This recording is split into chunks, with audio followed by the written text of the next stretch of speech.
Are you playing at Johnson Wales? You said you played at a couple of overseas. I saw the amount of teams you played. You played in Peru, India. You can tell me what, the place that you played at, but how did you get into playing overseas? Yeah. After my senior year of college, Coach Graham had talked to the seniors and just was just showing us because there was a lot of different agencies and people that were reaching out looking for unsigned players that were just graduating. So there was a lot of different combines and camps and agencies that wanted to reach out. Um, so there was one agency called Playing Overseas or Play Overseas, and what they were based in the UK, and they would try to take players and base them into different clubs and organizations over in the UK just to see like what would fit. And but what they do is a lot of times what you can do in England, and I think it's changed up now, but you can get a student visa, um, like just going through like a university, and you could get that visa that you could play like on like one of the pro clubs. So what I did was I just told them I was interested. They were like, would you be interested in playing like for a college team, like if you needed to? And I'm like, I mean, just I'm just trying to play overseas, so just let me know like what's going on. And there were some different teams that were interested, but there was a team in Nottingham called the Nottingham Hoods, and they had ties with Nottingham Trent University, and they played in the NBL. And basically, they just took my film and things, and I talked with the GM of the team, and I talked with the coach, who was also the coach of, at the time, he was the coach of the pro club and the college team, and it all had made sense. But I wasn't even gonna do it at first because, like I said, I had a contract to go play in Peru, but then I didn't end up pursuing it because I still needed to finish or actually I needed to walk, and then I had to finish graduation, and my mom would not let me, like, she wouldn't let me miss it. I'm like, yo, like I'm trying to play pro. She's like, no, like you done did all this hard work and your family's coming down, you can't miss it. Um so yeah, I was back at square one. I kind of was still talking to the team in England, but I didn't think they would really be interested because like I was kind of like, hey, like, I don't know if I'm gonna be able to do this. And then there was an opportunity where I thought I was gonna take over in China. That didn't end up working out, but at the end of the day, sometime in October, like at the end of September, we got back on track with England, and they were like, yeah, like you'll be a fit for us, like let's do it. So I had to get my passport and stuff, and which took a little bit of time. And then once it came through, it was ironic. I was out with my friends at an ASAP Mob concert, like with ASAP Rocky and everything. And Hmm. England is 5 hours ahead, so or 7 hours or something like that. So I'm at the concert and I'm letting them know, like, hey, my passport just came in. Like, okay, like when can you fly out? I'm like, when do you want me to fly out? They're like, well, we see a flight on Monday. He's like, you want to go? And it was a Saturday at the time. I'm like, all right, yeah, let's do it. So we got on, and that's how it went. But yeah, basically just talking to my coach in college and then just getting connected with different agents and just seeing what they had going on. There's a lot of combines and camps that go on over the summer, like in Atlanta, Chicago, Vegas is pretty big because the NBA Summer League is going on down there at the time. And yeah, so So each spot, how long were you there for? As I heard that like when you play overseas, they have a certain contract. Like there's like 1 year contract, or like depending on like it could be 3 games, and then you're done with the team.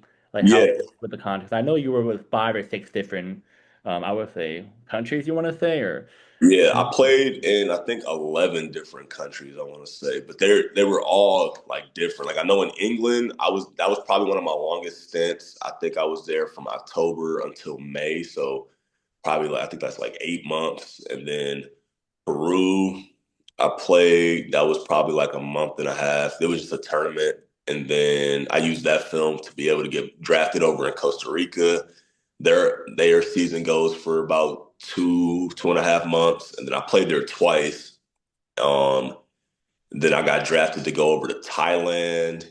Thailand was about 3 months. I did a tournament in Malaysia. I did some different tournaments in China. China was pretty much back and forth for, I don't know, like a couple years. India was for, I think, 2 months. Hong Kong, was for a few months. I played in like an international type of league where I was representing the team from Taiwan, but we would play like in Taiwan, China, Philippines, Thailand, and we would just move around. So I was there from April until September, and then I played in Australia, and I was in Australia from October until September. So that was probably, but we only played. The season started in March, but preseason was started sometime in like February. So was there from February until September. So which I would say which places did you like the best and what you didn't like the best? You don't Yeah. have to tell me. I mean, you can just.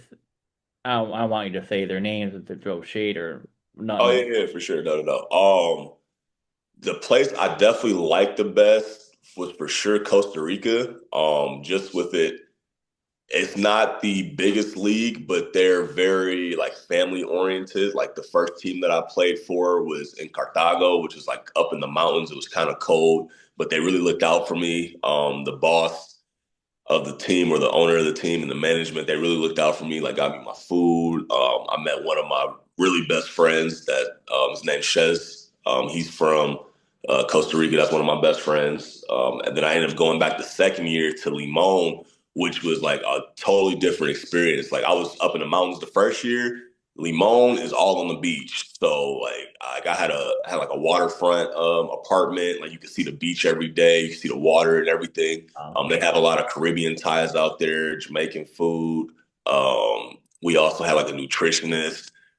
The coach was very like as long as you put in the work, he was all good. He would give people opportunities and things, but he was really good on like developing the youth. And what he would do is like he would get a lot of like the younger guys to be able to go, and then like when they would show that they would be ready, and then other teams in the league would like pick up those team or pick up those players and get them to be able to go. So that was a good experience. And then also the when I played for the Taiwan Mustangs, that was really nice because for the most part we stayed in the Philippines in Manila, and the Philippines is, I think, one of the top three countries that loves basketball. So no matter where I went, like they kind of treated us like rock stars, which is That's a nice. little bit like it was just a different type of experience. Like I had a lot of teammates that were pretty well known, like in the area. Like either they played in the Philippines or they were pretty big internationally, and like we would go to these different places and like get stuff paid for, and like just a different type of the way that they would treat you. Like I remember I was leaving out of the Philippines to go back home, and there was a line to get to the airport that was like to check in your bags, and it was so long. And I remember the security guard see me, and he was like, "You played for Taiwan?" I was like, "Yeah." Then he was like, "Really?" Then he was like, "Do you know such and such?" I'm like, "Yeah." So I just like show him the photo of me like with these guys and like my teammates and stuff. He's like, "Oh, like I love this guy, you know what I mean?" And then I was like, "Yeah, bro." And then he was like, "All right, he's like, go ahead." And he like escorted me all the way to the front, and I got to cut everybody. And it was a crazy type of privilege. But yeah, those were definitely I would say my top two places that I played in for sure. That. Um, Oh yeah. but I mean, I really haven't had too many like bad experiences off of the or like countries that I didn't like. I liked every country that I've played in. There's been some countries that I've been offered to go play in that I would never go take that I've considered at the time, but just hearing a lot of stories and things and like how management treats the players and how the Mhm. league goes. Like I won't say their names or anything like that, but like there's like I have like a list of like places that I know I would never go play. So Mhm. you kind of just have to do your research and just you got to talk to some people and see how like what gets treated or what they have going on. So yeah, How was the language barrier with your teammates like? So I know some players know English, but there's others who are just maybe from the country or from another country. How was it? yeah. I mean, it really just depends on the country that you're in. Like England, everybody spoke English, so that wasn't a big language barrier. But they did have a lot of slang that I did not understand. Like for example, my coach used to always say "unlucky," like if we missed a shot or something like that, or like but I used to think he was saying I like it. So I used to just take like some wild shots. I'm like, oh, I might have took a wild shot and missed. He's like, unlucky. But I'm like, oh, he likes it. So I would just like shoot another bad shot. And then finally they were like, yo, like, why you doing? I'm like, coach said he likes it. He's like, no, like he said unlucky. Like, like like maybe you would have made it. But, like stop shooting. Like we can get like a better shot. You know what I mean? Other places like Costa Rica, a lot of people spoke English. Some of my teammates only spoke Spanish, so I had to start trying to either learn Spanish or, like I said, my friend Chez, he spoke English and Spanish, and my other teammates did, but they could translate because my coaches never spoke English. Um, in China, you always try to have a translator, but I've been to some places where nobody speaks English and I'm just using Google Translate and or like they'll get a headphone and like translate it live and just saying like what they want me to do. Um in India, I think everybody spoke. It was in Eastern India, so they had their own language of Mizo, but some of them spoke English and like it pretty much they made a lot of sense with what they had going on. Australia, everybody speaks English. They have a different slang as well, but I mean it was pretty straightforward, I want to say.